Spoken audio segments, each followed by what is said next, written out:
Hello sir ఇక్కడ sir మీరు జిగ్రీ సందీప్ రెడ్డి వంగ గారు అన్నారు కదా, సో మీరిద్దరూ చేసే ఫన్నీయెస్ట్ మూమెంట్స్ ఏమైనా ఉన్నాయా బాగా? సెన్సార్ వేయాలండి అవి. టోటల్ సెన్సార్ కంప్లీట్లీ చెప్పలేను. బట్ ఒకటే చెప్పగలుగుతాను ఏంటంటే is a big fan of Chiranjeevi అంతే, అంతకంటే.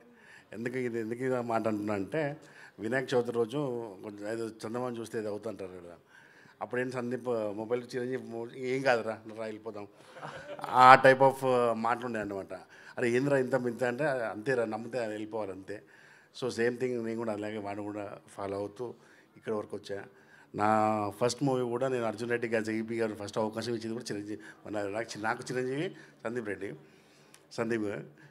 దాని తర్వాత మళ్ళీ కబీర్ సింగ్కి ఇచ్చారు, యానిమల్కి ఇచ్చారు. సో వెంట్స్ నుంచి మళ్ళీ యానిమల్లో వెళ్తుంటే బాంబేలో కొన్ని షూట్స్ ఉన్నాయి, లొకేషన్స్ ఫారెన్లో కొన్ని ఉన్నాయి.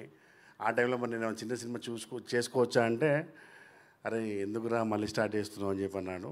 బట్ కట్ చేసి తెలియకుండా ఒక షెడ్యూల్ అయిపోయాక ఏంద్రా ఎక్కడున్నావురా బాబు ఫోన్ చేయట్లేదు ఏంటంటే ఇప్పుడే ఒక షెడ్యూల్ అయిపోయిందిరా స్టార్ట్ అయింది. అప్పటి నుంచి ఇది ఇక్కడికి కారణం. మీ క్వశ్చన్కి ఇప్పుడు ఆన్సర్ అది కారణం జరిగింది. మీరు సెన్సార్ వేసుకోవాల్సిందేనైతే టోలీ సెన్సర్డ్.